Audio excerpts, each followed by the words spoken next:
I'm on a date and I've brought him to the gig so he can hear my routine. A shameless declaration that he needs to accept me for who I am. No subtlety or subtext with Abby.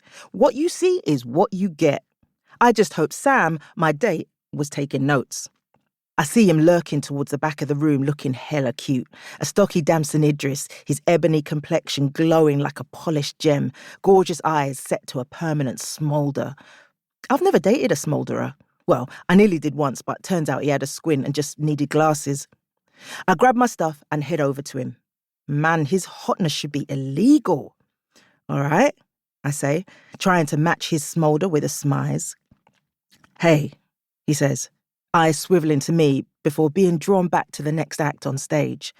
She's funny and thin. I glare at Sam, wondering what's captivating him more, her material or her thigh gap. For my own sanity, I stopped trying to compete with size 10s years ago, but the idea he finds someone else funnier, man, that pricks at all my insecurities. I work hard to force them down and instead wait patiently for him to bring his attention back to me and, our date. Shall we sit? I say, Tood pushing through, not that he notices. Sure, he replies, finally coming back to Planet Abbey. We squeeze onto the end of the comedian's bench, him taking a long, slow drink from his beer, me just waiting. I've been off stage a whole 8 minutes. Isn't this where he tells me, well done, interesting ideas, nice lighting, something, anything? Us comics may look all conquering on stage, but in real life, we're fragile AF. Finally, I cave. So, what did you think? Oh, I'm no comedy expert, he says, shrugging. Okay, let me help you out. You know how sometimes comedy has like a message? He looks at me. Oh, that. Yeah, it was a bit... Come on, man, spit it out. Much, he says with a half frown, before his gaze flits back to the stage. Ugh, this is the story of my friggin' life. From my mum to my teachers, bosses to boyfriends, I've been told the same thing 1,000,000 times. I want to collapse in on myself. My spank's the only thing holding me up. I mean, have any of these people ever thought, maybe I'm not too much?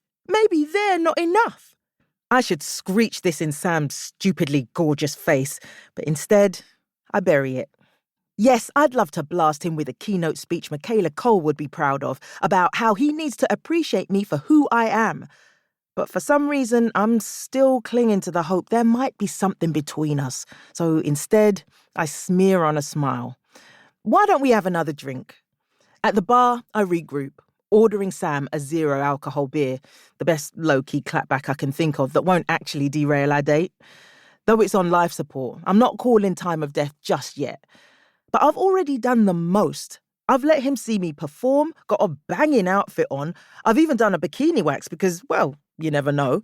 He needs to do some heavy lifting now. Returning, I plant myself and our drinks down.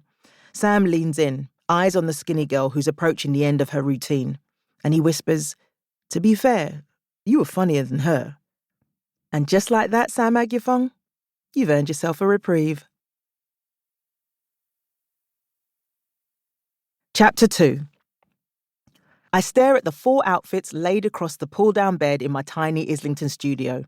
Renting in these ends was a feeble attempt to prove to my mum I'm a success, but in reality, this place is so small I'm scared to put the front door key in too vigorously in case I smash the kitchen window.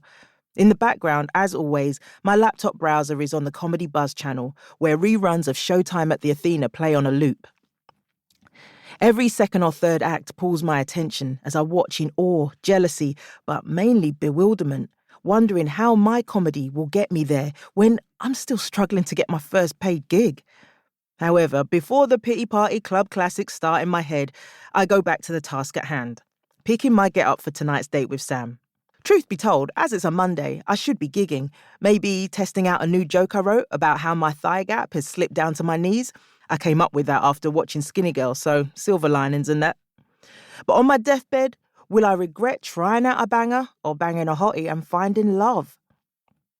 After multiple changes due to makeup smudges and a pop button, I make a dash, fast walk, for the bus. And an hour later, I'm standing next